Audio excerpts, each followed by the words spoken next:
समजावणं गरजेचं आहे. आणि आत्ता मला माझा विषय इथे मांडायचा आहे आणि तो विषय दिलेला आहे बुद्धिझम आणि हिंदुइझम. सर्वप्रथम मी आपल्याला धन्यवाद देतो की कोल्हापूरमध्ये मी शिक्षक असताना आणि विद्यार्थी असताना शाळेच्या सहलीला आलो होतो.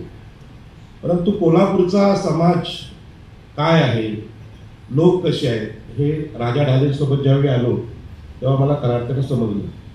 आणि आता दुसऱ्यांदा सुद्धा मी त्याच कार्यक्रमाच्या निमित्ताने इथे आलेलो आहे. आणि मला असं वाटतं की मुंबईचा जो प्रदेश आहे, कोकण आणि कोल्हापूर, याच्यामध्ये थोडं अंतर आहे. इथली संस्कृती वेगळी आहे, इथली संस्कृती वेगळी आहे. आणि म्हणून त्याचा परिचय आपल्याला करून देणं मी माझं कर्तव्य समजतो. आणि तुमचा परिचय करून घेणं हा जो भाग होता हा अगोदर झाला कार्यक्रमाच्या, आपण तिथे चर्चा केली. लोकशाही मांडणारा माणूस आहे मी. मला असं वाटतं की एखाद्या वक्त्याने भाषण करायचं आणि दुसऱ्यांनी निमूटपणे ऐकायचं, ही काही लोकशाही नाही. चर्चा दोन्ही बाजूने झाली पाहिजे, प्रश्न विचारले गेले पाहिजेत, उत्तरं दिली गेली पाहिजेत, ही सगळ्यात चांगली चर्चा. तर तो कार्यक्रम छोटा झाला, पण मी विनंती करेन की अशा प्रकारचे कार्यक्रम असे परिषदांसारखे म्हणजे सगळे लोक बोलले पाहिजेत, त्यामध्ये असे झाले पाहिजेत. आणि म्हणून माझ्या भाषणाची सुरुवात करताना जरी माझा परिचय करून दिला असला तरी मी मुद्दाम ही टोपी का घालतो हा एक परिचय देतो. एकदा टीव्ही चॅनलवर बोलत असताना आरक्षणाचा विषय होता आणि त्यावर मी टोपी घातली होती. मुंबईमध्ये कार्यक्रम होता आणि त्या कार्यक्रमामध्ये मी विषय काढला की सायन कोळीवाडा जो आहे, हा सायन कोळीवाडा खूप जुना आहे. म्हणजे इंग्रजांचा इतिहास सगळ्यांना माहिती आहे, पण सम्राट अशोकाच्या काळापासूनचा आहे. तर तो झोपडपट्टी म्हणून तोडला जातोय, म्हणजे सॉरी गलिच्छ वस्ती म्हणून तोडला जातोय. मुंबईचे जे मूळ मालक आहेत, 7 बेट आहेत, त्या मूळ मालकांना कुणी घाणेरडं म्हणत असेल, म्हणजे महाराष्ट्राचं सरकार असेल, कोणाचं असेल, तर ते आश्चर्य आहे. आणि अशा प्रकारचा विषय तिथे मांडल्यानंतर त्या चॅनलचा जो संपादक होता मुलाखत घेणारा, त्यांनी ते थांबवलं. साहेब 2 मिनिटं आतमध्ये चला. का? जो तुमचा कोळीवाडा तोडतोय त्याचाच हा चॅनल आहे, तुम्ही बोलात तर माझा पगार बंद होईल. सांगायचा मुद्दा असा की ती कोळी टोपी घातल्यामुळे मी आमचा कोळ्यांचा विषय घेतला. आणि तेव्हा महाराष्ट्राला कळलं की आरक्षण हे फक्त काय आंबेडकरी लोकांसाठी नाही, कारण ओबीसीचा असा गैरसमज झाला, आरक्षण सगळं त्यांनी खाल्लंय, ओबीसीचा काय संबंध नाही. पण कोळी माणूस सुद्धा आरक्षणासाठी बोलतोय, कारण असा परिचय फार कमी लोक देतात आणि आरक्षणावर बोलणारे लोक पण फार कमी आहेत. आणि म्हणून मुंबईमध्ये मी ही जेव्हा टोपी घातली आणि तिथला जो भूमिपुत्र आहे, आगरी, कोळी, भंडारी, हा सागरपुत्र आहे. त्याचा एक पाय जमिनीवर असतो, एक पाय समुद्रात असतो. आणि मग त्याची ओळख सुद्धा महाराष्ट्राला झाली पाहिजे. आणि म्हणून मी टोपी घालायला सुरुवात केली. त्या टोपी घालण्यामागं इथे विषय असा आहे की बुद्धिझम आणि हिंदुझम. सरांशी चर्चा केली, चोपाकर सरांशी, की बाबा आपल्याला कार्यक्रम करायचा आहे तर ते विषय काय असला पाहिजे. तर त्यांच्या चर्चेतून हा विषय आला, खूप चिंतनातून आलाय. आणि त्यामध्ये बुद्धिझम हा शब्द पहिला घेतलाय. हा पण ही मोठी गोष्ट आहे, मोठी घटना आहे. मी त्यांच्याशी बोललो नाही, परंतु माझ्या डोक्यात होतं हे की बाबा आता जर सगळा जमाना हिंदुइझमचा आहे तर बुद्धिझम तुम्ही पहिला कसा काय घेतला. आणि हा देशाला प्रश्न पडू शकतो. 56 साली धर्मांतर झालं. बुद्ध धर्म हा 56 साली आम्ही बघितला, अगोदर कुठे आहे असा प्रश्न देशाला आहे.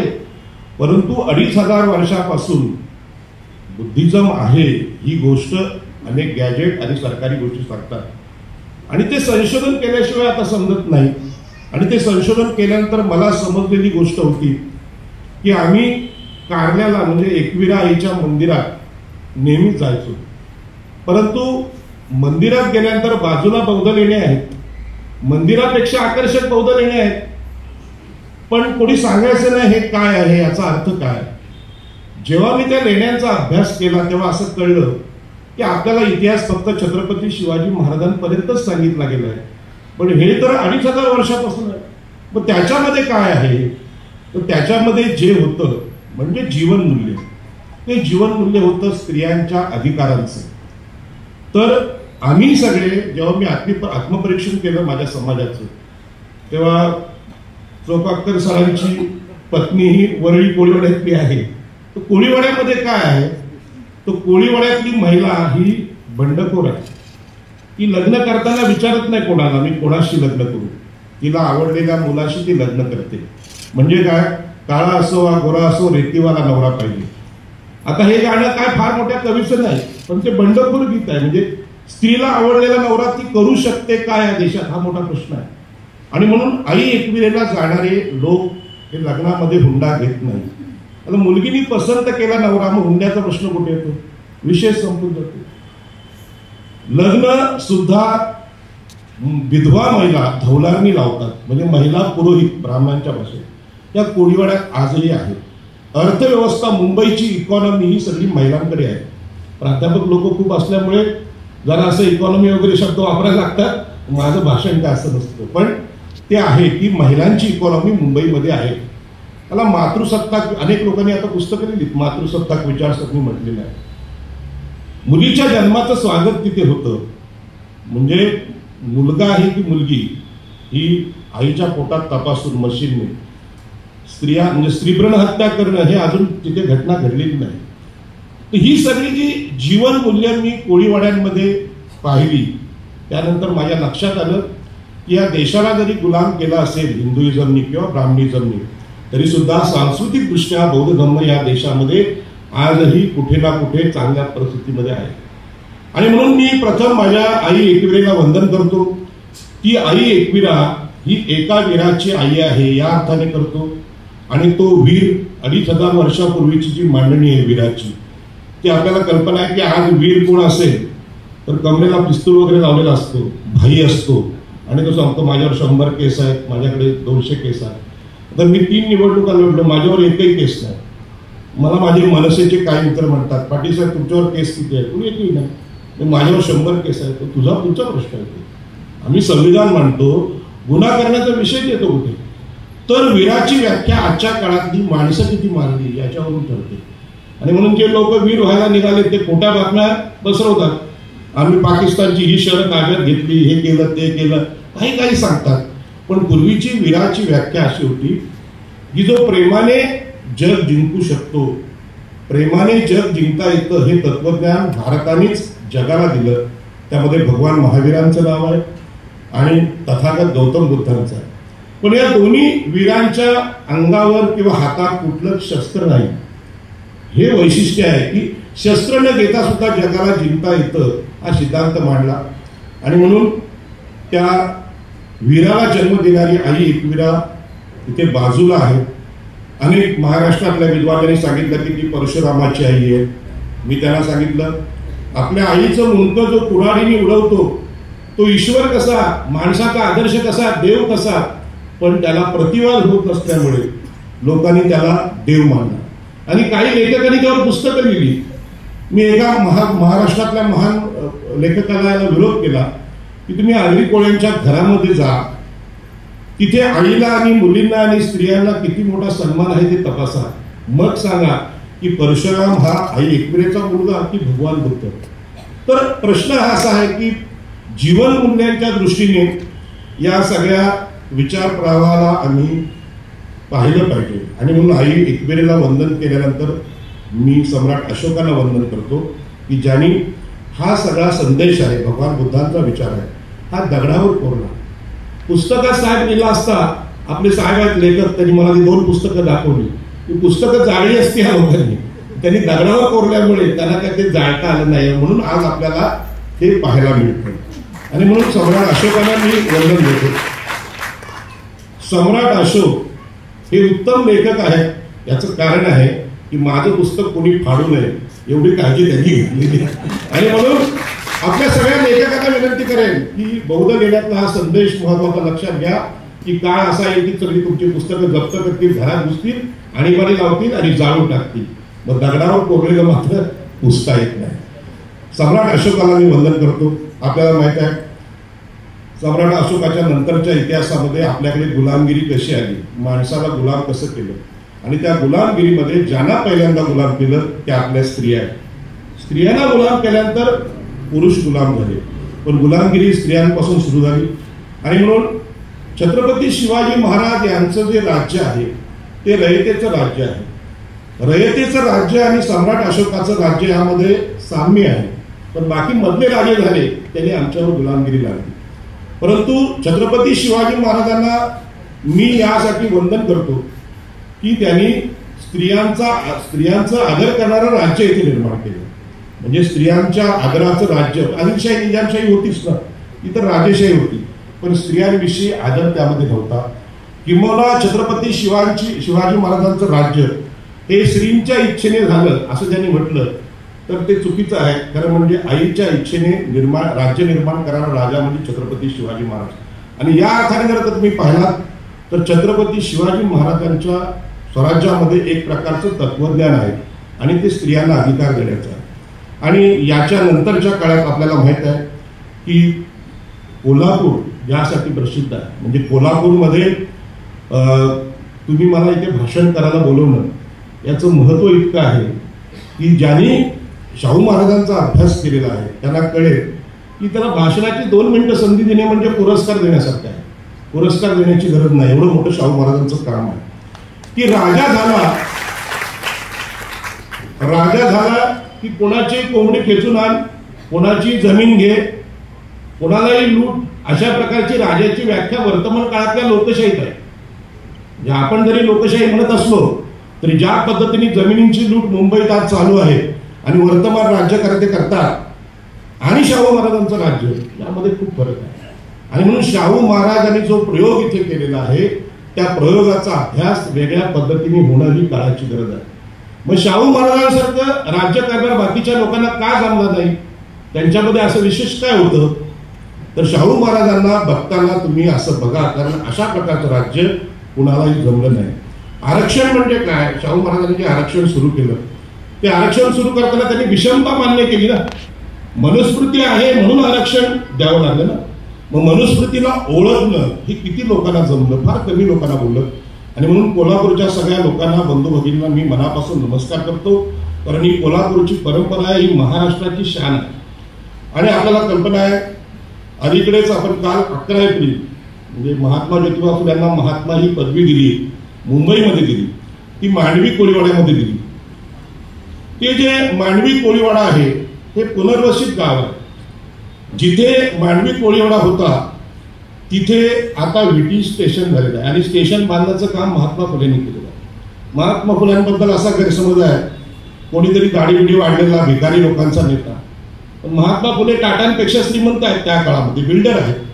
तर महात्मा फुल्यांना महात्मा ही पदवी मुंबईच्या आगरी कोळी भंडाऱ्यांनी दिली. हा इतिहास आहे, पण याच्यावर कोणी पुस्तकं लिहायला तयार नाही. आपले लोक पुस्तकं लिहित नाहीत, म्हणून पुस्तकं लिहिणं सुद्धा फार महत्वाचं आहे. महात्मा ज्योतिबा फुलांना महात्मा ही पदवी ज्या मुंबईने दिली, ज्या कोळीवाड्याने दिली, ते लोक किती हुशार असतील, किती प्रगल्भ असतील. आणि म्हणूनच मुंबईमध्ये डॉक्टर बाबासाहेब आंबेडकरांची अनेक आंदोलनं यशस्वी झालेली दिसतात. म्हणजे ही जी मुक्तिकोण पथे हे भाषण झाले ते नायगावमध्ये झालेलं आहे आणि 50,000 लोक, ज्यात 500 लोक जमवणं किती अवघड आहे. आणि तेव्हा कुठली सोय नसताना 50,000 लोक केवळ विचार ऐकण्यासाठी एकत्र आले होते. बाबासाहेब तेवढे मोठे संघटक होते. आणि म्हणून महात्मा ज्योतिबा फुल्यांना महात्मा ही पदवी दिली. महात्मा फुल्यांच्या साहित्यामध्ये महात्मा फुले असं म्हणतात की इथला शेवटचा कोळी बांधव शिकून सवरून जोपर्यंत शहाणा होत नाही तोपर्यंत भारतीय राष्ट्र महान होऊ शकत नाही, बलवान होऊ शकत नाही, असं महात्मा फुले सांगतात. आणि सावित्रीबाई फुलेंनी जे काम केलेलं आहे त्याच्यामध्ये सुद्धा त्यांनी सांगितलंय की स्त्रिया पहिल्यांदा शिकल्या पाहिजे. कारण ह्या सगळ्या महापुरुषांनी हे ओळखलं होतं की इथल्या स्त्रियांना पहिल्यांदा धर्माने गुलाम केलेला आहे. या देशाला मुक्त करायचं असेल तर स्त्रियांच्या मुक्तीपासून त्या स्वतंत्र होतील. म्हणून इथे आलेल्या स्त्रियांना मी धन्यवाद देतो. आज आपल्याला कल्पना आहे की महात्मा ज्योतिबा फुले हा चित्रपट आला तेव्हा ब्राह्मण महिलांनी त्याला विरोध केला आणि सांगितलं की जो बटू आहे तो बटू शेणाचे गोळे फेकतो ते दाखवू नका.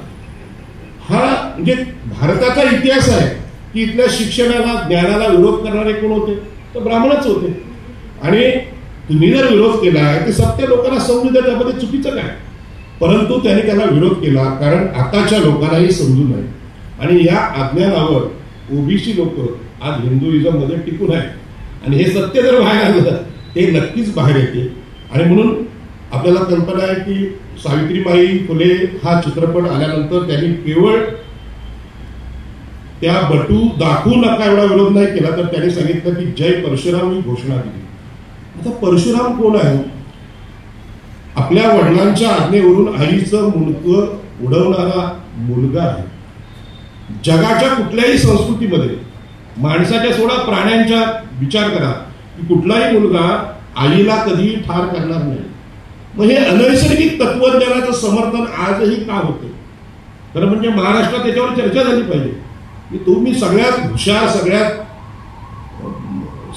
श्रेष्ठ असे जर लोक आहात तर तुमचा आदर्श असा कसा की जो आपल्या आईचं मुंडकं उडवतो? हा प्रश्न विचारला पाहिजे आपण.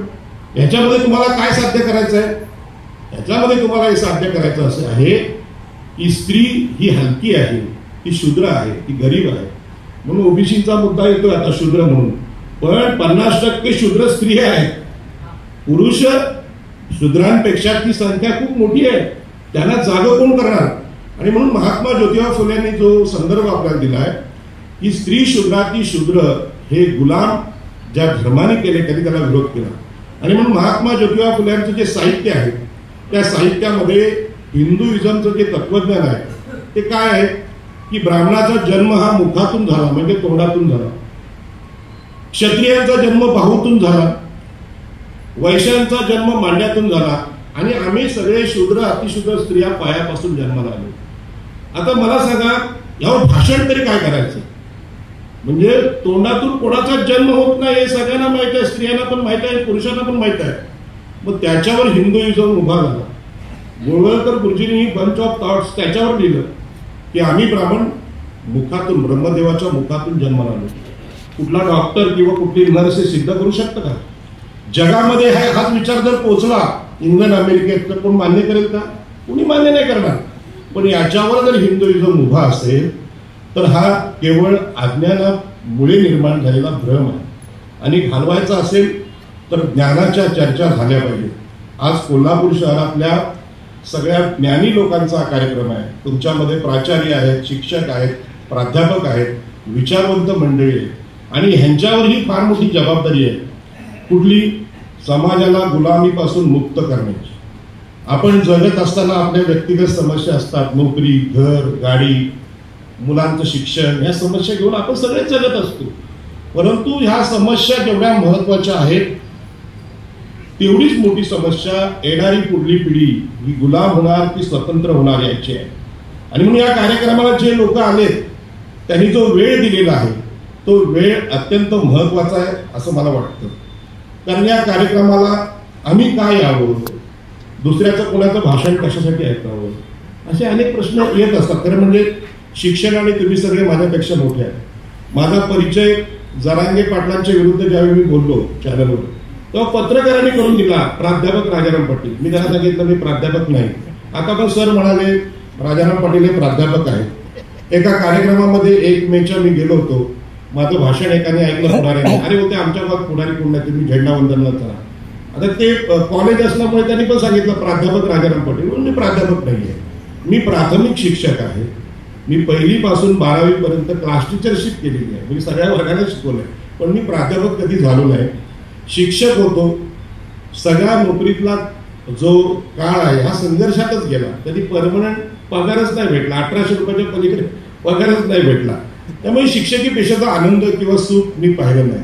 पण माझ्या लक्षात आलं की नोकरीमध्ये मला जो त्रास झाला असं अनेक शिक्षकांना झालेला आहे, अनेक प्राध्यापकांना झालेला आहे. ज्यांना झाला नाही त्यांनी सुखाची नोकरी केली, पण ज्यांना त्रास झालाय, ज्यांच्या नोकऱ्या गेल्या, त्याला त्रास कशामुळे झाला हे त्यांनी ओळखलं पाहिजे.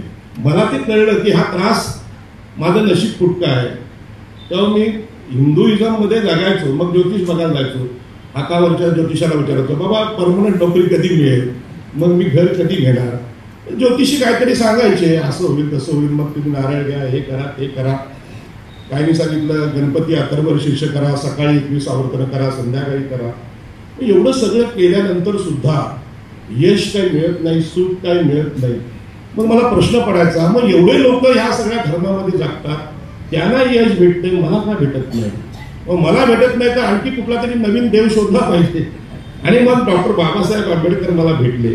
आणि बाबासाहेब आंबेडकर मी जेव्हा वाचले तेव्हा माझ्या लक्षात आलं, डॉक्टर बाबासाहेब आंबेडकर असे महामानव आहेत की ज्यांनी देव नाकारला, धर्म पण नाकारला, सगळ्यांची जी सहानुभूती होती देशाची त्याच्या विरोधात गेले.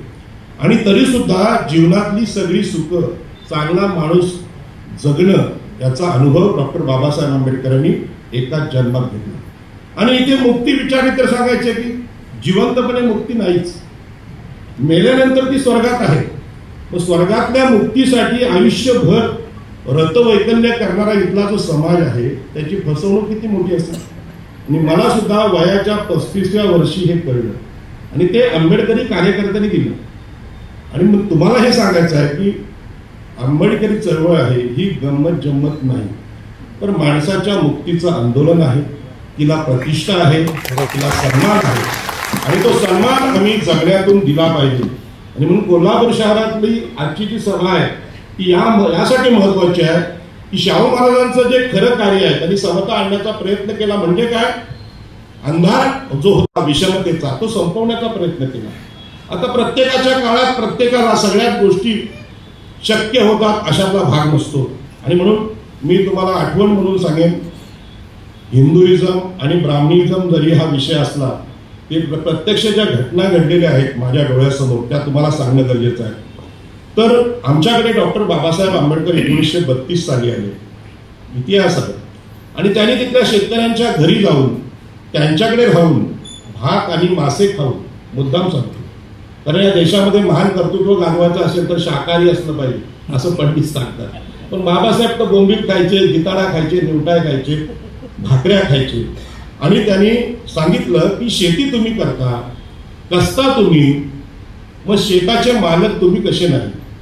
आता लोकांना कधी प्रश्नच नाही पडला. फक्त छत्रपती शिवाजी महाराजांनी ज्या जमिनी कसायला दिली होती, गावं दिली होती, त्यानंतर पेशवाईमध्ये ही सगळी आमची जमीन मालकी संपली.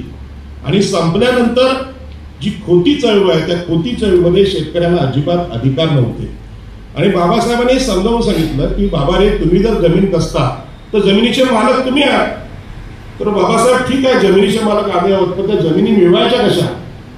मग बाबासाहेब आंबेडकरांना जो संघर्ष करावा लागला, कारण हे धर्माने सगळे हिंदू होते, सगळे हिंदू होते, आजही ते हिंदू आहेत. मग त्या हिंदूंना समजावं लागलं की ज्यांना हिंदू म्हणून तुम्ही सन्मान देता ते ब्राह्मण, क्षत्रिय, वैश्य हे तुम्हाला हक्काचं पाणी देत नाही, जमीन देत नाही, जंगल देत नाही, याविषयी आंदोलन करा. बाबासाहेब आंबेडकर हे महान शिक्षक आहेत. बाबासाहेबांबद्दल अनेक पदव्या आणि सगळ्या गोष्टी आपण वाचतो, पण महान शिक्षक असतात, ते विषय सोपा करून सांगतात. आता त्यांना धार्मिक तत्पज्ञानावर भाषण केलं असतं, मनुस्मृती काय, वेद काय, ऋग्वेद काय, उपनिषद काय, शेतकऱ्यांच्या डोकावरून गेलं असतं. कारण हे वेद उपनिषद नजरेला पडू नये अशी ब्राह्मणांनी काळजी घेतलेली होती. मग अशा परिस्थितीमध्ये त्यांना ह्या सगळ्या ग्रंथांचा परिचय करून देण्यापेक्षा त्यांना व्यवहार सांगितला की जमीन जर तुम्ही कसाय तर कसेल त्याची जमीन हा कायदा झाला पाहिजे. आता जगामध्ये याची कन्सेप्ट नाही, कसेल त्याची जमीन, कशी जमीनदाराची जमीन, सामंतांची जमीन. केवळ तुम्ही जमीन कसले शेतामध्ये काम केलं म्हणून तुमची जमीन होते का, जगामध्ये कोणी मान्य करत नव्हतं. पण भारतातली विषमता जी मनुस्मृतीने सांगितली होती ते ब्राह्मण, क्षत्रिय, वैश्यांना सर्वाधिकार दिले होते आणि स्त्रिया, शूद्र आणि अतिशूद्र सगळ्यांना सर्वाधिकार नाकारले होते. त्यामध्ये जगण्यासाठी जमीन फार महत्वाची होती. ती जमीन ज्या ब्राह्मण, क्षत्रिय, वैश्य यांनी नाकारली ते धर्माचे प्रमुख होते. त्या हिंदुइझम विरुद्ध आंदोलन पुकारलं गेलं. ते आंदोलन फार सिंपल होतं. नांगर तुम्ही धरता, धान्य तुम्ही पेरता, कापणी तुम्ही करता, मळणी तुम्ही करता, मग सगळं भाग तो का घेऊन जातो, हा बाबासाहेबांनी प्रश्न विचारला आमच्या हिंदू लोकांना, आगरी, कोळी, भंडाऱ्यांना. लोकांना ते पटलं. अरे वर्षभर आम्ही मेहनत करतो, मुलांना राहील एवढं तरी आम्हाला धान्य ठेवा. पण मुलांना सुद्धा ते धान्य ठेवू देत नसत. उलट शेतामध्ये एखादी कोंबडी दिसली तर सावकार घेऊन जायचा, झाडावरचे आंबे सावकार घेऊन जायचा, बकरे असतील ते घेऊन जायचं. आणि शिवाजी महाराजांनी हेच तत्वज्ञान सांगितलं ना की शेतकऱ्याच्या भाजीच्या देठाला हात लावू नका. मग असं असताना ही मनुस्मृती पेशवाईमध्ये आली म्हणजे काय, तर हाच ब्राह्मणिझम आहे, हा हिंदुझम आहे, हा आर्थिक, सामाजिक शैक्षणिक सगळ्या बाबतीतची विषमता सांगतो. आणि मग कोकणामध्ये कुळ कायद्याचं आंदोलन सुरू झालं आणि हे कुळ कायद्याचं आंदोलन सुरू झाल्यानंतर लोक एकत्र आले, गावाचे गावं एकत्र आली आणि सांगितलं की आमच्या जमिनी आम्हाला पाहिजेत, तसेच त्याची जमीन आणि राहील त्याचं घर. कोकणातल्या सगळ्या कुळांनी बंड केलं. हे बंड केवळ शेतीचं नव्हतं. आता अलीकडे एक पुस्तक आलंय की चिरनेर जंगल सत्याग्रहाचं जे आंदोलन झालं त्याच्या केसेस डॉक्टर बाबासाहेब आंबेडकर लढले. म्हणजे शेतकरी आमचे होते, आगरी कोळी कराडी होते. आता ते जंगल हक्कांचं आंदोलन करत होते इंग्रजांच्या विरोधात, पण जंगलांवर आमचा अधिकार आहे हे डॉक्टर बाबासाहेब आंबेडकरांनी केसेस लढून सांगितलं. मग जंगल, पाणी आणि जमीन यांच्यात पाण्याचं आंदोलन म्हणजे भारतातल्या पहिल्या पाणी हक्काचं आंदोलन आहे. ही सगळी आंदोलनं बाबासाहेब आंबेडकरांनी समजावली. आणि हिंदुइझम म्हणजे काय आहे तर जमीन, जंगल, पाणी, शिक्षण, हाताचं आरक्षण हे सगळे नाकारणाऱ्या गोष्टी आहेत. आणि बुद्धिझम म्हणजे काय तर साध्या भाषेमध्ये आम्हाला जमीन, जंगल, पाणी यांचे मानवी अधिकार देण्याची गोष्ट आहे. बाबासाहेब आंबेडकरांनी ही आंदोलनं कोकणातच का केली हा संशोधनाचा विषय. आता तुम्हाला सांगतो की 2005ला मी आंबेडकरी चळवळीला परिचित झालो. त्याच्या अगोदर मला काही माहित नाही. हिंदुत्व हेच राष्ट्रीयत्व यावर मी लेख लिहायचो. मला आश्चर्य वाटेल. तर 2005ला आल्यानंतर मला माझ्या आंबेडकरी मार्गदर्शकांनी सांगितलं की बाबा तुम्ही हा रस्ता सोडा आणि आमच्या रस्त्यांनी या. तुमची जर गुलामी संपवायची असेल तर या रस्त्याने या. पण इकडे आल्यानंतर माझ्या लक्षात आलं, जसं तानाजी मालुसरे पडल्यानंतर त्यांना सांगितलं मावळ्यांना तुमचे दोर कापलेले आहेत, एकतर कड्यावरून उड्या मारा नाहीतर लढायला सामोरं जा. माझ्यासमोर पण 2 रस्ते होते. पाठीमागं जायचं, कड्यावरून उड्या टाकणं म्हणजे आत्महत्या करणं, कारण आता नोकऱ्या गेलेल्या आहेत, जगण्यासाठी काय आधार नाही. आणि लढायचं असेल तर रोज संघर्ष केला पाहिजे. मग रोज संघर्ष करायचा असेल तर जो मार्ग आपल्याला सांगितला त्या मार्गाचा शोध घेतला पाहिजे.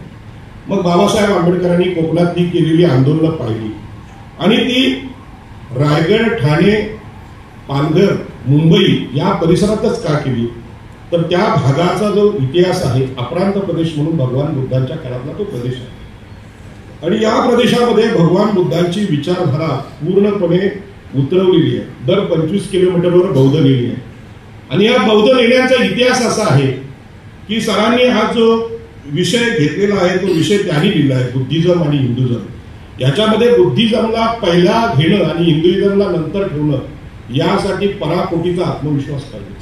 कोणी पण लिहू शकत नाही. त्यांनी त्यांचं मन सांगितलं की बुद्धिझम हा पहिला आहे. आणि खरं आहे की भारताच्या इतिहासामध्ये बुद्धिझमचा इतिहास आपल्याला अभ्यास करायचा असेल तर सगळी सरकारी गॅजेट वाचा.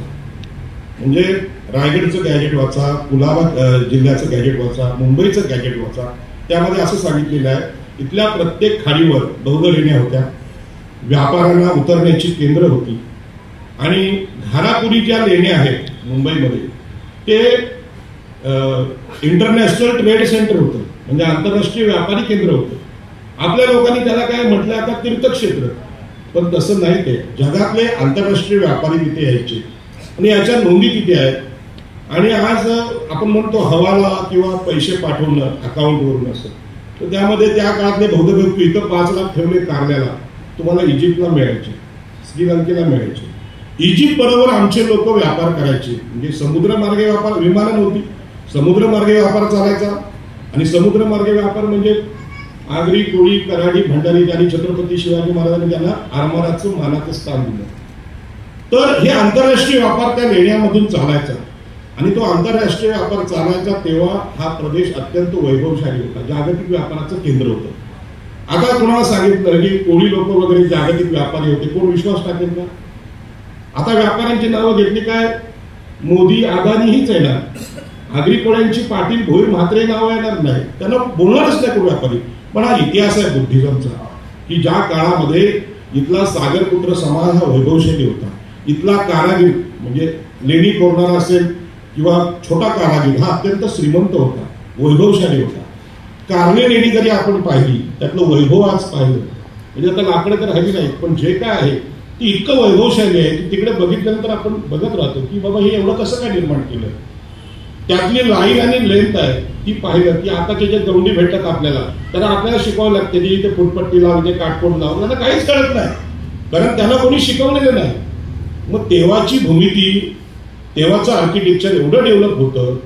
तर आपल्याला जे आज हिंदुइझम वाले सांगतात की आमच्याकडे वाडे राजवाडे निर्माण करणारे असे लोक होते, एका झटक्यात असं राजवाडे निर्माण करायचे, ते असं करायचे असं सांगतात. पण असं काही घर निर्माण होत नाही, लेण्या तर एका दिवसात होत नाही, त्यांना अनेक पिढ्या लागतात. मग हा जो भ्रम आपल्याकडे हिंदुइझमने पसरवला आहे, आमच्याकडे चमत्कारिक देव होते आणि ते एका दिवसात असे किल्ले आणि हे बांधायचे, तसं नाही. ज्या दिवशी तुम्ही लेण्यांचा अभ्यास कराल त्यावेळी तुमच्या लक्षात येईल की जेवढे किल्ले जुने आहेत त्या किल्ल्यावरच्या पाण्याच्या टाक्या त्या भगवान बुद्धांच्या काळातल्या आहेत. भिक्खू संघासाठी ते वापरले जातात. मी जिथे उरणला राहतो तिथे आजही उरणमध्ये बौद्ध लेण्या आहेत, तिथे पाणी आहे त्या टाक्यांमध्ये. आणि एकविरा आईला प्रत्येक ठिकाणी बसवलेली आहे, म्हणजे भगवान बुद्धाची आई म्हणून तिला बसवलेली आहे. पण कोकणामध्ये धरणं होऊ नयेत. आता कोकणामध्ये जे ब्राह्मण खोत होते, जमीनदार होते, त्यांना बाबासाहेब आंबेडकरांच्या आंदोलनानं बाहेर जावं लागलं. कोणाला मुंबईत जावं लागलं, कोणाला पुण्यात जावं लागलं आणि सगळ्या जमिनी कुळांच्या ताब्यात आल्या. मग त्यांचा राग आहे कोकणावर. मग ते सांगायचे कोकणात धरणं बांधू नका, धरणं बांधली तर कोकणाचा विकास होईल. आणि त्यांनी कारण काय दिलं, कोकणामध्ये धरणं बांधली तर ज्वालामुखीने आणि भूकंपाने ती तुटतील असं कारण दिलं. पण मागच्या 2500 वर्षात तिथल्या लेण्यातलं पाणी इंचवर हललेलं नाही. हे कशाचं लक्षण आहे. जर भूकंप झाले असते ते पाणी निघून गेलं असतं, तडे गेले असते त्याला, पण ते तसंच आहे. आणि म्हणून बौद्ध लेण्यांचा इतिहास आहे हा जागतिक व्यापाराचा इतिहास आहे. आणि याबद्दल स्पष्ट म्हटलंय, कोकणामध्ये प्रत्येक खाडीवर मोठमोठी बंदरं होती, जगाशी व्यापार इथल्या लोकांचा होत होता, त्यांना वेगवेगळ्या भाषा होत होत्या. आणि आपल्याला माहित आहे की तुम्ही आगरी कोळी माणूस जर कुठे पाहिला तर त्याच्या अंगावर सोनं नाणं भरपूर दिसतं.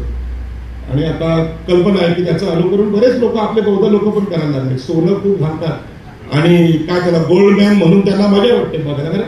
असं नाही बघितलं तर सोनं घातलेल्या माणसाकडे बघणार. इथे किती प्राध्यापक आणि 10 डिग्री असतील तरी कोणी बघत नाही, पण सोनं असेल तर लोक बघतात. मग ते सोन्याची आवड इथल्या लोकांना कशी लागली तर ते लोक सांगायचे की त्यावेळी जेव्हा व्यापाराला लोक जायचे तेव्हा सोनंच घ्यायचे, दुसरं काय घ्यायचं नाही बदल्यात. काही जरी नेले इकडून माल तरी सोनं घ्यायचे. आणि म्हणून मुंबई परिसरामध्ये सोन्याची हौस असलेले लोक आज दिसतात. आणि वैभवशाली जे कोकण आहे त्याचं वैभव पेशवाईत गेलं आणि बौद्ध लेण्यांचा इतिहास तसाच राहिला. बाबासाहेबांनी सगळी आपली आंदोलनं तिथे केली. म्हणजे महाडला 14 पायाचं आंदोलन केलं, मनुस्मृती दहन केलं आणि यानंतर जमिनींचं आंदोलन केलं. त्या कोकणाला मुक्त करण्याचं काम डॉक्टर बाबासाहेब आंबेडकरांनी केलं.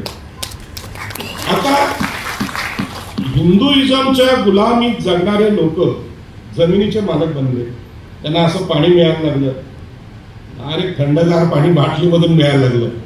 ते 14 पायाचं पाणी घुशी उंदीर गाढवं पित होती, पण तुम्ही प्यायचं नाही, प्यायलं तर तुम्हाला मारायचे. हे परिवर्तन उगाच झालं नाही.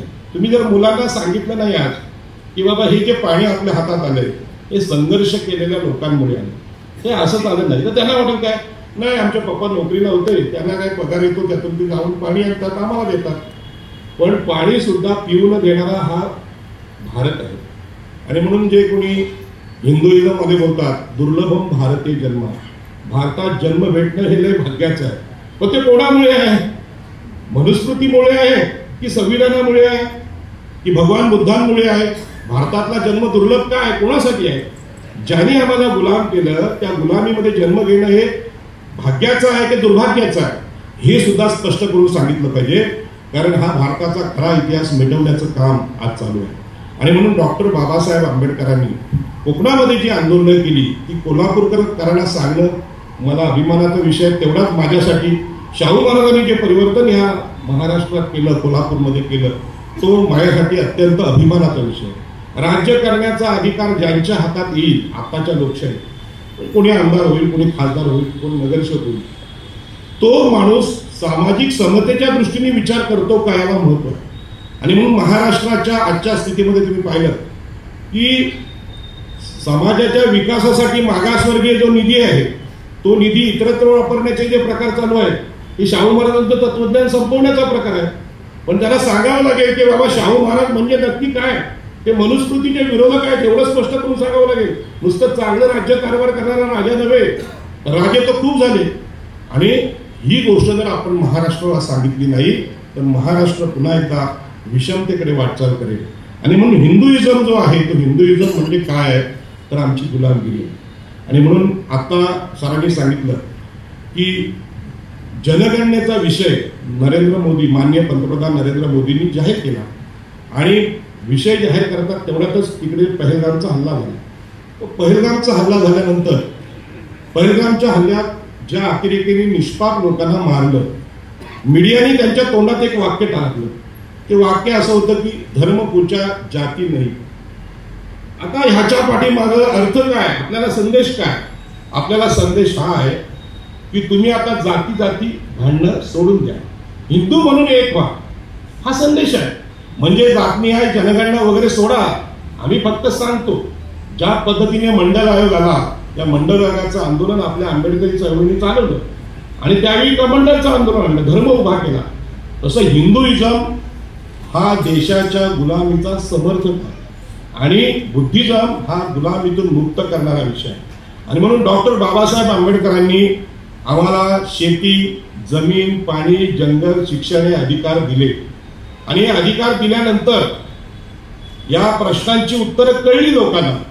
बाबासाहेब आंबेडकरांना वाटलं असेल मनात की आम्ही सगळ्या ओबीसी जातींना जमीन दिली, पाणी दिले, जंगल दिलं, आता काहीतरी कळलं असेल ना, काहीतरी कळलं असेल असं त्यांना वाटलं. परंतु मुक्ती कोण पते या भाषणाचा आपण रोज अभ्यास करा.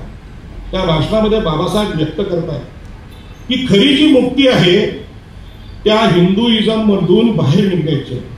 गुलामी संपवायची असेल तर हा विषमतावादी धर्म आम्ही सोडून दिला पाहिजे आणि समानतेचा, मानवतेचा, बंधुतेचा, न्यायाचा, समतेचा धम्म आम्ही स्वीकारला पाहिजे. आणि म्हणून भगवान बुद्ध हे आज आपल्या लोकांसमोर असे ठेवले जातात की हिंदूंचा गणपती आणि बौद्धांचा बुद्ध म्हणजे देवाबरोबर तिथे तुलना झालेली आहे. आणि म्हणून महाबोधी विहाराचं आंदोलन चालू आहे. महाबोधी विहाराचं आंदोलन चालू आहे. त्यामध्ये महाबोधी विहार हे बौद्धांचं आहे हा नैसर्गिक न्याय कोणी सांगेल? तरी सुद्धा तिथे ब्राह्मण का बसले हा प्रश्न आहे. आणि असाच प्रसंग एकदा आमच्या समोर पण आला. कारल्याला एकविरा आई मंदिरात येणारे 99% लोक आणि पैसे टाकणारे लोक आगरी कोळी भंडारी आहेत. इथला कारल्याचा माणूस तिथे पैसे टाकायला जात नाही, त्यांची काय ती आदराची कोणती देवता नाही. मग तिथे भांडण झाली, मारामारी झाली. तिथले अध्यक्ष अनंत तरे यांच्यावर हल्ला झाला आणि एक सभा लागली अशीच आमच्या तिथे आगरी कोळ्यांची. आणि त्या सभेमध्ये लोक सांगायला लागले की एकविरा आई ही जागृत देवता. जागृत देवता ही कल्पना तुम्हाला आहे का? बाबासाहेबांनी पण हा उल्लेख केला आहे, म्हसोबा वगैरे सगळ्यांचा उल्लेख केला आहे. जागृत देवता आहे. ज्याने एकविरा आईच्या भक्तावर हल्ला केला असेल त्यांचा सर्वनाश होईल. म्हणजे बाकीच्या शिव्या ओरिजिनल सांगत नाही मी तुम्हाला, असे सगळे बोलायला लागले. आता त्या सभेमध्ये विषय होता मोर्चा काढण्याचा. मी अनंत तरेला विनंती केली, तरे साहेब तुम्ही अध्यक्ष, आज पण बोललो सभेला अध्यक्ष असला पाहिजे. अध्यक्ष यासाठी की सभेचा कंट्रोल 1-1.5 तास आपण बसत असतो, पण तो तास सुद्धा नीट गेला पाहिजे. जसं लोकसभेला पण सभापती असतात, कोणी किती बोलावं काय, लोकशाहीतलं एक मोठं अस्त्र आहे अध्यक्ष. तर तरे साहेब तुम्ही अध्यक्ष आहात सभेचे, तुम्ही अध्यक्ष म्हणून मला एक वचन द्या या सभेमध्ये मी भाषण केल्यानंतर भांडणं झाली की भांडणं तुम्ही थांबवायची. तर लोकांचं सगळं असं म्हणणं होतं की एकविरा आईच्या भक्तांवर हल्ला झालाय तर त्याचा सर्वनाश परस्पर होईल. मी सांगितलं हे चुकीचं आहे. आपण ही सभा लावलाय की त्या ट्रस्टमध्ये तुम्हाला बाहेर काढण्यासाठी तो हल्ला झालाय. मग आता आपल्याला ह्याच्यावर मोर्चा काढायचा आहे. जर एकविरा आई परस्पर या सगळ्या लोकांचा नाश करणार असेल मोर्चा कशाला काढायचा? होऊन जाईल ते.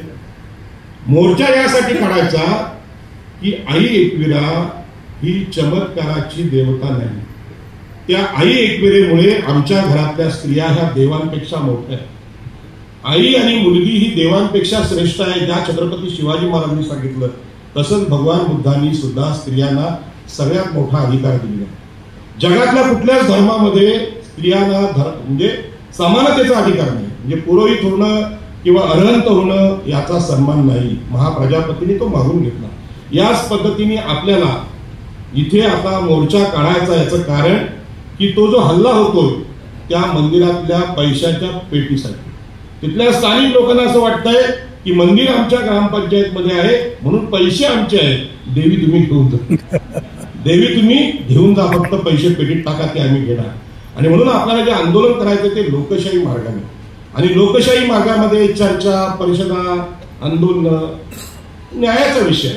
मोर्चा काढायचा असेल तर मग आपल्याला ते सांगावं लागेल की आपण कोण आहोत. आम्ही लग्नामध्ये हुंडा घेत नाही, आम्ही स्त्रियांचा सन्मान करतो. हे सगळे मातृसत्ताक स्त्रियांना अधिकार देण्याचे विषय आहेत. आणि हा विषय किती मोठा आहे देशामध्ये. या देशातल्या 50% स्त्रिया आजही गुलाम आहेत. आणि त्याचा आपण नमुना पाहिला महात्मा फुले चित्रपटांच्या तिथे. उत्तम शिकलेल्या महिला बोलतात की आम्ही शिकलो सावित्रीबाई फुले, आम्ही ज्योतिबांमुळे शिकलो. परंतु मी काय शिकलात? परशुरामाचा जय जयकार हे शिकलात का? ज्यांनी स्त्रियांना ठार केलं हे शिक्षण आहे का ते? आणि म्हणून आजच्या शिक्षणाची सुद्धा चिकित्सा करावी लागेल की आम्ही कुठल्या प्रकारचं शिक्षण घेतोय. आम्ही साधा विवेक, आम्ही साधा तर्क करण्याचं शिक्षण घेत नाही. आणि म्हणून ते पहलगाममध्ये जी घटना घडली की धर्म पूजा जाती नाही, याच्यावर प्रतिवाद झाला पाहिजे. आणि ती ओबीसीने केला पाहिजे. जाती का नाही विचारली? खरं म्हणजे ते अतिरेकी काही जात नाही जनगणना करायला गेले होते का तिथे? म्हणजे तुझी जात कुठली, तुझा धर्म कुठला? युद्धाच्या प्रसंगी तत्वज्ञान सांगितलं जातं भगवद्गीतेसारखं. हा सुद्धा तर्कासमोर मुद्दा टिकतो काय बघा. 2 माणसं मारायला आलेली आहेत, पेटलेली आहेत, ह्याचा कोतळा काढू काय त्याचा कोतळा, ते धर्म काय सांगणार? पण ते आम्ही स्वीकारतो, धर्म तत्वज्ञान म्हणून स्वीकारतो. तसंच पहलगामची घटना आहे. आणि या घटनांची चिकित्सा करायची असेल तर भगवान बुद्ध, चार्वाक, महावीर यांनी सांगितलेला तर्क देशासमोर आणावा लागेल. आणि म्हणून बुद्धिजमला देशाबाहेर घालवण्याचं कारण आहे. ज्यांना ज्यांना बुद्ध कळेल ते तर्क करतील. या घराची सेवा, या घराची रोजची सेवा महिला करतात, मग त्या घरावर महिलांचा अधिकार का नाही? शेतीचा शोध जर महिलांनी लावलाय तर सातबाऱ्यावर महिलांची नावं का नाही? हा मोठा प्रश्न आहे. आणि देशाच्या संविधान सभेत महिलांना अशा प्रकारचा अधिकार देण्याचं काम कोणी केलंय हो? कुठल्या शंकराचार्यांनी केले, कुठल्या धर्मगुरूंनी केले, कुठल्या गोळवळकरांनी केले? कोणी केले? ते डॉक्टर बाबासाहेब आंबेडकरांनी केले. मग बाबासाहेब आंबेडकरांना स्त्रियांविषयी हा कळवळा, ही करुणा आली कुठून? आणि म्हणून या देशामध्ये बुद्धिझम भगवान बुद्धांनी 2500 वर्षापूर्वी सांगितला होता. त्यामध्ये केवळ स्त्रियांचाच न्याय नाही, पशु पक्षी आणि प्राण्यांचा न्याय आहे. आणि करुणा हा जो गुण आहे तो किती आहे?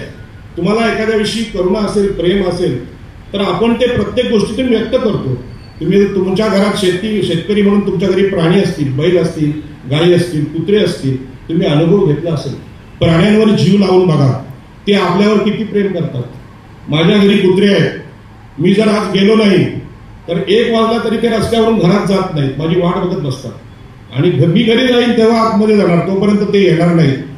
त्याला काय माहिती कोण राजाराम पाटील, तो शिक्षक आहे का, प्राध्यापक आहे किंवा वकील आहे, काय गरज नाही.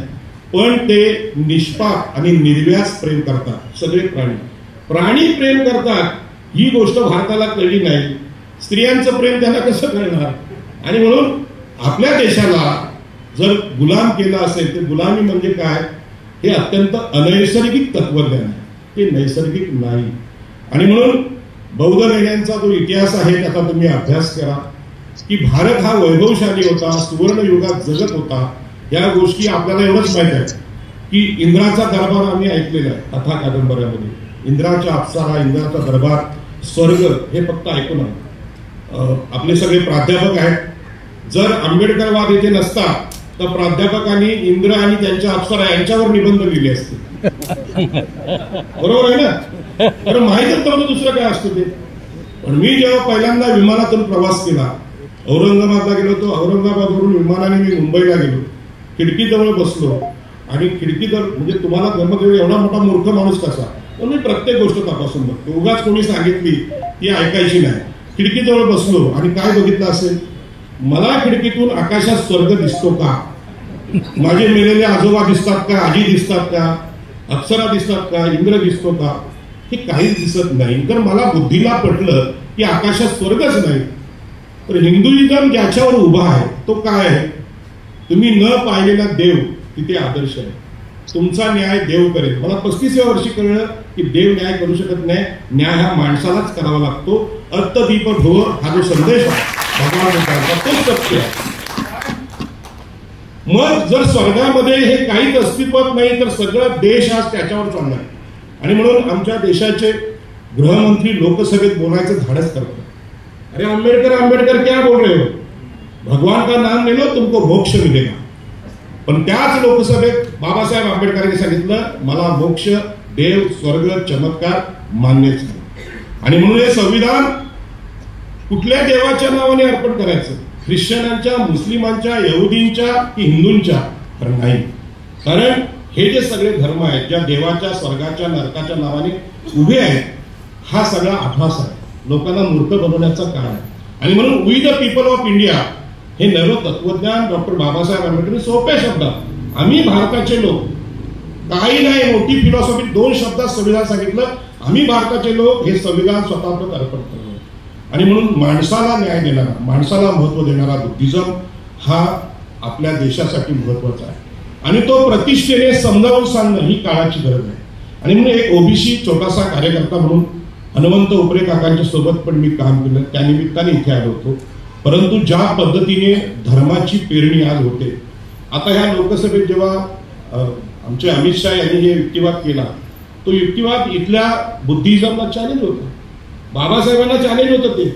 पण त्याला आव्हान कोणी दिलंय की तुम्ही बोलता हे चुकीचं आहे, तुम्ही मोक्ष मिळेल देवाचं नाव घेतल्यानंतर, आम्हाला मोक्षच नको आहे त्यामुळे प्रश्न येत नाही, हे बोलणारं कोण आहे. म्हणजे सभेमध्ये हे धारिष्ट लागतं. माझा उल्लेख जेव्हा प्राध्यापक म्हणून केला मी अस्वस्थ झालो, कारण चुकीच्या गोष्टीला चूक आहे असं म्हणण्याचं धाडस लागतं. मी प्राध्यापक नाही तर प्राध्यापक कसं काय बोलणार. आणि ते सभेने ऐकलं तर एखादा म्हणेल की सर तुम्ही कुठे प्राध्यापक, डिग्र्या दाखवा तुमच्या, नाहीये. पण आपल्या पंतप्रधानांना कोणी विचारतोय का तुमचं शिक्षण एवढं आहे, नाही विचारत. मग लोकसभेमध्ये जिथे प्रतिप्रश्न विचारणारे खासदारच नाहीत त्या लोकशाहीचं काय होणार. आणि हा सगळा परिणाम हिंदुइझमचा. आणि म्हणून लोकसभेत प्रश्न विचारणारे खासदार गेले पाहिजे. 2 वेळा लोकसभा लढलो मी जिंकलो नाही. तुम्हाला आश्चर्य वाटेल की असे जे हारणारे लोक असतात त्यांना लोक दोष देतात. पण मी जो अनुभव घेतलाय तो मला माहित आहे की आपल्याला मतदान किती होतं. बहुजन समाजाचं मतदान किती आहे. सगळेच लोक विकले जात नाहीत, काही लोक जरूर पैसे घेतात पण मतं विकत नाही, ती मतं साठवून ठेवतात. मग तरी सुद्धा असा निकाल काय येतो तर आपण प्रश्न विचारत नाही. पहिल्या लोकसभेला मी पाहिलं 2019च्या की ईव्हीएमचा जो हिशोब आहे निकाल तो जुळत नाही. दुसऱ्या लोकसभेला तेच आहे. आता मगाशी मी चर्चा केली 1-2 आमच्या मित्रांशी, तर ती ईव्हीएमच्या सरांनीच सांगितलं मला वाटते हे करायला लागले, असं हे आहे नेट वगैरे. साधं गणित आहे, आपण शाळेत शिकवतो, मी प्राथमिक शाळेत शिकवलेलं आहे. आम्ही विद्यार्थ्यांना जे गणित शिकवतो ते कधीच बदलणारं गणित नाही. म्हणजे 2 + 2 4, 3 + 2 5 6 नाही, हे बदलत नाही कधी. असे काही निसर्ग नियम आहेत, तेच भगवान बुद्धांनी सांगितलेले आहे. आणि ईव्हीएमनी काय केलं, ईव्हीएमनी मतदारांची जी संख्या होती ती संख्या चुकीची दिली. म्हणजे आपला उमेदवार जिंकवण्यासाठी काही ठिकाणी मतदारांची संख्या वाढली, काही ठिकाणी कमी झाली. म्हणजे हिशोब टॅली झाला नाही. हिशोब जर टॅली झाला नाही तर ती निवडणूक रद्द करायला पाहिजे. साधा विषय आहे. पण ह्याच्यावर सुद्धा आपल्याकडे कोणी तर्क करत नाही. आणि तर्क न करणं म्हणजे किती भयानक आहे. आणि म्हणून आपल्या देशामध्ये चांगले फिलॉसॉफर, चांगले शास्त्रज्ञ होत नाही. याचं कारण की देवाच्या अवकाशापलीकडे, म्हणजे स्वर्गामध्ये देव आहेत याच्या पलीकडे आम्ही जातच नाही. आणि ते अवकाश सोडण्याचं काम 2500 वर्षापूर्वी बुद्धिझमनी केलं. आणि म्हणून आम्ही सगळे आगरी कोळी इतिहासामध्ये 2000 वर्षापूर्वी श्रीलंकेला जायचो तेव्हा आमच्याकडे काय हे नव्हतं, गुगल नव्हतं. आता इथे येताना गुगल वापरावं लागतं. सरांना मी मगाशी सांगितलं की आम्हाला कराडला असताना 2.5 तास लागतात. सर बोले 2.5 तास लागूच शकत नाही, तुम्ही कराड नाही कुठल्या तरी दुसऱ्या ठिकाणी आहे. तेव्हा मी आमच्या म्हात्रेंना विचारलं, बघा रे चेक करून, नाही चुकीचं दाखवतंय, आपल्या दुसऱ्या मोबाईलमध्ये 1.5 तास दाखवते, 1.25 तास दाखवते. मग त्यावेळी गुगल नव्हता, मग त्यावेळी लोक कसे जायचे. ते सगळे लोक सामान्य मच्छीमार हा खगोलशास्त्रज्ञ होता, सामान्य शिल्पकार हा किती मोठा होता हे तर लेण्यांमध्ये जाऊन बघा तुम्ही. तर सांगायचा मुद्दा असा आहे, हा देशातला तर्क संपला असेल तरी ते नवीन शोध लागणारच नाही. आणि नवीन शोध लागायचे असतील तर या देशाला खऱ्या विज्ञानवादाची गरज आहे आणि तो विज्ञानवाद म्हणजेच बुद्धिझम. आणि म्हणून आपल्याला अनेक ठिकाणी जे हिंदू लोक आहेत त्यांना माहीत आहे की आपलं नातेवाईक कोणी वारलं की पिंडदान विधी असतो आणि त्या पिंडदान विधीला आपण जातो आणि पिंडदान विधीला गेल्यानंतर तो ब्राह्मण सांगतो, पूजा वगैरे करतो आणि मग ती गाय आणली जाते. म्हणजे तुमच्याकडे काय म्हैस देतात काय मला माहित नाही, आमच्याकडे गाय देतात. तर गाय दान दिली जाते, चपला असतात, काही ठिकाणी पलंग असतो, काही ठिकाणी वस्तू असतात वेगवेगळ्या. तो ब्राह्मण तो घेतो. तुम्ही त्याला फक्त प्रश्न विचारला, काका ह्याचं काय करणार, तुम्हाला घ्यायचं का? तुम्हाला घ्यायचं असेल तर देतो मी. तो किंमत लावतो, याचं बाबा गायचं 5,000, या चपलांचे 1200 अशी किंमत लावतो. तो सेल करून टाकतो तिथे. बरं, त्या मेलेल्या जे लोक असतात त्यांच्या मुलांची अपेक्षा काय असते की ब्राह्मणाला दान केलं की स्वर्गातल्या माझ्या आईवडिलांना पोहोचेल. स्वर्गातल्या आईवडिलांना पोहोचेल तर हे काय एजंट आहेत का त्यांचे स्वर्गातल्या आईवडिलांचे? त्यांनी स्वर्ग पाहिलाय का? हे साधे साधे प्रश्न. म्हणजे मी अजिबात हिंदूंना दुखवण्यासारखं काही बोलत नाही, टीका पण करत नाही. मी एवढंच म्हणतो, तुम्ही प्राध्यापक आहात, तुम्ही वकील आहात, तुम्ही इंजिनियर आहात, तर तुमच्यामध्ये तर्क आहे की नाही? प्रश्न तर विचारा. आणि न्यूटनचे गोळवे आपण जातो, बाबा असं काय झालं, तसं का झालं, ते प्रश्न विचारायचे. आपल्या भारतामध्ये पण मोठमोठे लोक झाले. मी तुम्हाला सांगतो की दादांनी माझा परिचय करून दिला. मी त्यांना खरोखर मनापासून धन्यवाद देईन की बौद्ध लेण्यांसाठी मी आंदोलन केलं. बौद्ध लेण्या वाचल्या पाहिजे यासाठी आटोपट 29 दिवस आंदोलन केलं. पण त्या बौद्ध लेण्या शेवटी तुटल्या, कारण विमानाच्या धावपट्टीमध्येच त्या येत होत्या म्हणून त्या तोडल्या. मला अनेक लोक बोलले की तुमचं आंदोलन अयशस्वी झालं. बोलू ठीक आहे, पण मी आंदोलन करण्याचा हेतू होता की तिथल्या भूमिपुत्रांना, आगरी कोळी कराड्यांना मला हे सांगायचं होतं, तुमच्या लोकांचा इतिहास फक्त 400 वर्षांचा नाही, तो 2500 वर्षांचा. आणि ती भगवान बुद्धाची भूमी आहे, विज्ञानवादाची भूमी आहे. याचा पुरावा आहे की आम्ही श्रीलंकेबरोबर इथे व्यापार करायचो, आम्ही इजिप्त बरोबर व्यापार करायचो. याच्या इतिहासाची नोंद म्हणून बौद्ध लेण्या जपल्या पाहिजे. आणि म्हणून हा जो तर्काचा विषय, या तर्काच्या दृष्टीने बौद्ध इतिहासाचा, बौद्ध तत्वज्ञानाचा अभ्यास आम्ही केला पाहिजे. आणि म्हणून आज तुम्ही पाहिलं असेल की उच्च विद्या विभूषित माणसं आहे, पण ती नवीन गाडी घेतली तरी त्याला लिंबू लावतात. अगदी ते मोठं जेट जरी आणलं किंवा एखादा अग्निबाण असेल, त्याचं उद्घाटन करायचं असेल तरी तिथे लिंबू आणि मिरची लावली जाते. याचं कारण काय? मग तुम्हाला विज्ञान कळलं काय? विज्ञानवाद म्हणून जो बुद्धिझम आहे तो बुद्धिझम समोर आला पाहिजे. निसर्ग न्याय म्हणजे काय?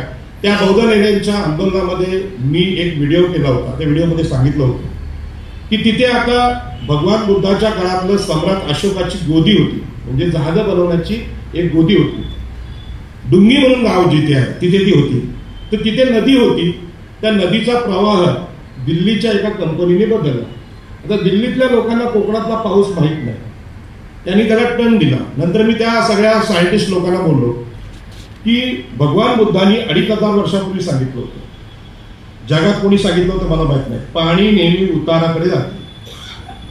आता महिलांना विचारा, लादी जर धुवायची असेल तर घरामध्ये पाणी टाकल्यानंतर ते उताराकडे जाणार, आणि तसा उतार नसेल तर ते सांगतात हे त्या गवंड्याला बोलवा, त्यांनी चूक केले बघा, पाणी बाहेर निघत नाही. महिलांना माहिती आहे बाथरूमचं पाणी सुद्धा उताराकडे गेलं पाहिजे असा स्लोप दिला जातो. तर पाणी नेहमी उताराकडे जाते हे भगवान बुद्धांनी साध्या शब्दात त्या काळी सांगितलं. मग तुम्ही याची कशाशी तुलना करणार? जगातल्या कुठल्या शास्त्रज्ञाला जेव्हा समजत नव्हतं, हे तर निसर्ग नियम आहे, म्हणजे शोधाचा विषयच नाही. म्हणजे सगळ्या छोट्या छोट्या गोष्टी आम्हाला सांगितल्या होत्या. आणि आज आम्ही मुंबईतून इकडे येताना, म्हणजे तुमच्या कोल्हापूरकडे येताना जरी हॉटेल्स बघितली त्या हॉटेलवर पत्रे टाकले आणि त्याला उतार दिले. तर मुंबईमध्ये अनेक आर्किटेक्ट लोकांनी बंगले बांधले. तुम्ही जर व्हीटीला गेलात मुंबईच्या, तर तिथली जे उच्च न्यायालयाची इमारत आहे त्याला उतरती छप्र आहे, म्हणजे कौल आहे. पाऊस पडला की पाणी लगेच बाहेर येते. आणि ज्यांनी सपाट स्लॅब बांधले त्यांचे स्लॅब गळायला लागले आणि पाणी मुरायला लागलं, भिंतीमध्ये शेवाळ उमटलं.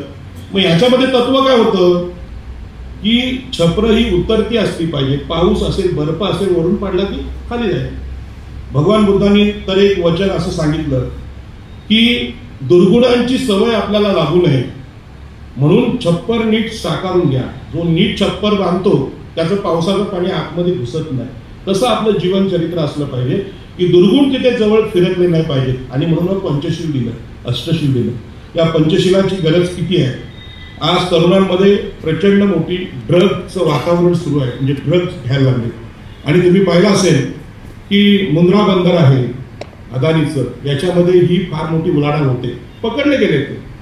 मग प्रश्न असा पडतो, भारताचं संविधान ज्या पद्धतीने आम्ही बाबासाहेबांनी लिहिलंय आणि बाबासाहेबांनी धम्म सुद्धा दिला, त्यामध्ये सांगितलं किंवा पंचशील पण दिलं की तुम्ही दारू पिऊ नका, व्यसन करू नका, अध्यक्ष महोदयांनी आपल्याला आता सांगितलं.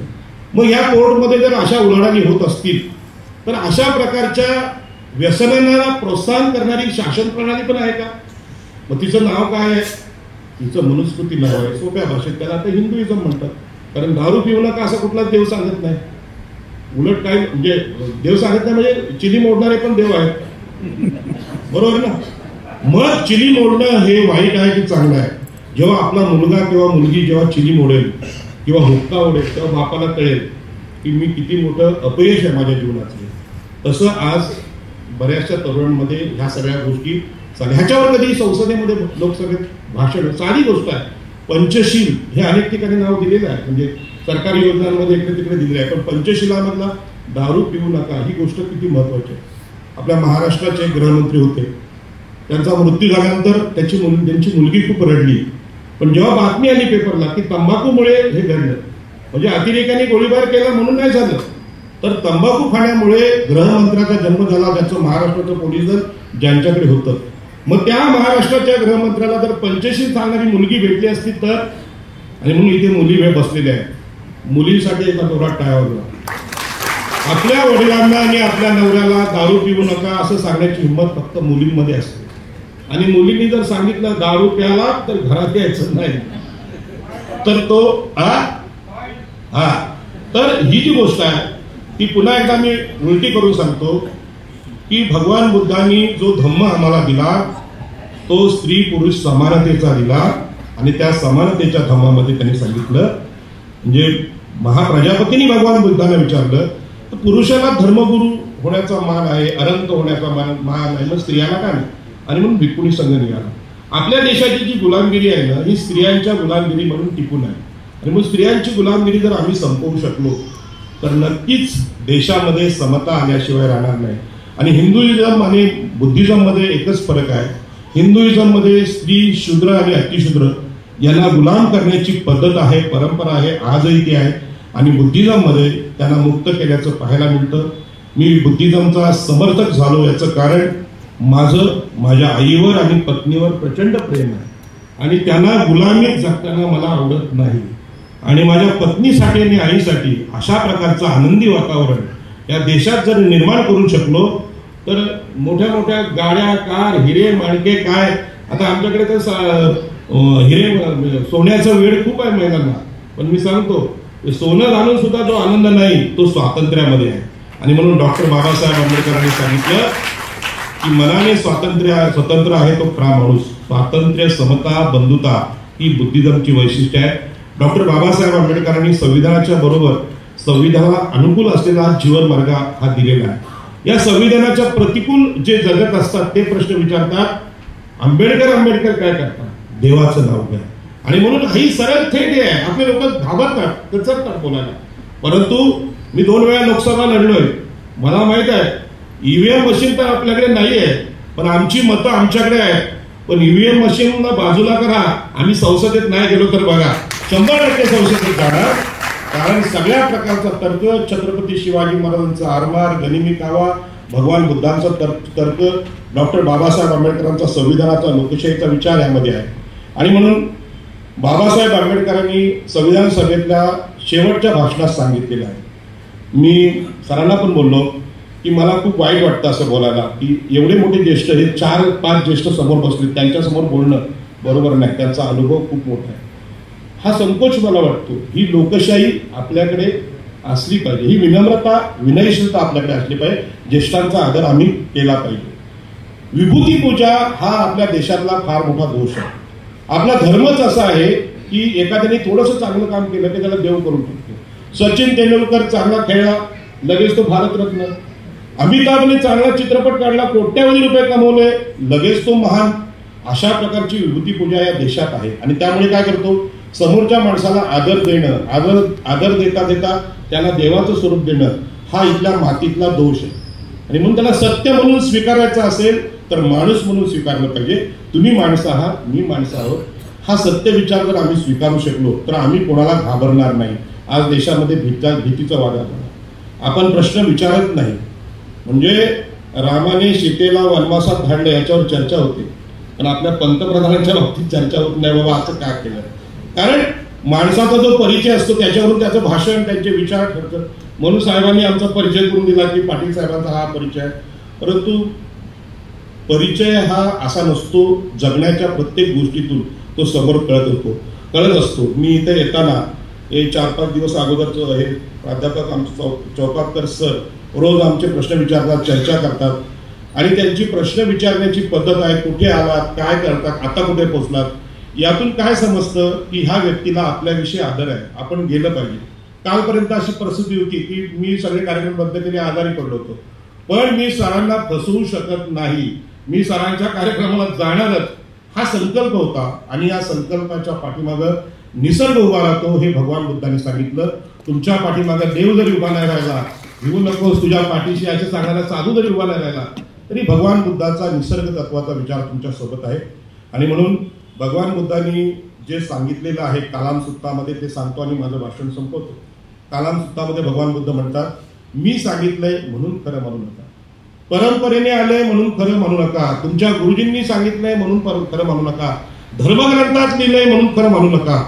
तुमची सदस्य विवेक बुद्धी आहे, त्याच्यावर तपासून पहा. तुम्हाला, तुमच्या समाजाला, तुमच्या राष्ट्राला आणि जगाला अनुकूल आहे, चांगलं आहे तेच स्वीकारा. त्यामुळे मी भाषण केलेलं आहे, यातलं चुकीचं असेल ते सोडून द्या. हा विद्वत्तापूर्ण भाषण मी केलं नाही, मला कल्पना आहे, छोट्या छोट्या गोष्टी सांगितल्या, परंतु ज्या चांगल्या आहेत ते आपण घेतल्या पाहिजेत. कारण माझ्या आयुष्यातली 35 वर्षे ही हिंदुइझम मध्ये गेलेली आहेत, म्हणून हिंदुइझम मध्ये बोलण्याचा अधिकार मला आहे. आता एक काही व्हिडिओ क्लिप येतात की ज्यांनी धर्मांतर केलं नाही त्यांनी बुद्ध धर्मावर बोलू नये, अशा क्लिप निघायला लागल्या. तर बुद्धिझम म्हणजे काय आहे? बुद्धिझम म्हणजे निसर्ग तत्व आहे. पाणी उताराकडे वाहते, ह्याच्यामध्ये कुठला धर्म आलाय हो? निसर्ग नियम सांगितला, सगळ्या शेतकऱ्यांना माहित आहे पाणी उताराकडे येते आणि ही काळजी आपण नेहमी घेतो. त्याच पद्धतीनं हा निसर्ग धर्म आहे, हा सगळ्यांसाठी मोकळा आहे, कुणासाठी त्यात बंधन टाकण्याचा विषय येत नाही. 35 वर्ष जी जगलो ती गुलामगिरी होती, आणि ती गुलामगिरी होती हे सिद्ध होतं याच्यावरून की 35 वर्षापूर्वीचं माझं एकही भाषण कुठे रेकॉर्डला नाही. पण ज्यावेळी आंबेडकरी चळवळीत आलो त्यावेळी सगळे व्हिडिओ मध्ये बघितले गेले, आर्टिकलला लोक कमेंट करायला लागले, आणि एक नेता म्हणून हरलेला का होईना पण लोक मान्यता द्यायला लागली. आणि मान्यता दिली नसते तर कोल्हापूरकरांनी मला इथे बोलवलंच नसतं. आणि म्हणून जगण्याचा हा जो मार्ग आहे हा वास्तववादी आहे, यशाचा मार्ग आहे, सुखाचा मार्ग आहे. स्त्रियांना मी मुद्दामून सांगेन की अनेक स्त्रियांना आता संभ्रम पडलेला आहे की लक्ष्मीचं व्रत केलं की समृद्धी येते, संतोषी मातेचं व्रत केलं की समृद्धी येते, वेगवेगळी व्रतवैकल्य केले की चांगले नवरे मिळतात, हे उपवास केले ते होतं असं सांगितलं आणि मग ते व्रतवैकल्य करतात. परंतु आम्ही कोकणातल्या आगरी कोळी कराड्यांनी अनुभव घेतलेला आहे. आमच्याकडे जी श्रीमंती आली ती बाबासाहेब आंबेडकरांच्या कुळ कायद्यामुळे, आमच्याकडे जी समृद्धी आली बाबासाहेब आंबेडकरांच्या पाणी हक्काच्या आंदोलनाने, आणि आमच्याकडे श्रीमंती आली आहे त्या मनुस्मृती दहनामुळे. स्त्रियांना अधिकार देणारा प्रदेश पूर्वी पण होता, आता पण आहे, पण आता आम्हाला हे कळलं हाच न्याय आहे. त्याला न्यायाची प्रतिष्ठा डॉक्टर बाबासाहेब आंबेडकरांच्या संविधानाने दिले, म्हणून त्यांना सॅल्यूट करतो आणि माझं बोलणं संपवतो. जय हिंद, जय महाराष्ट्र.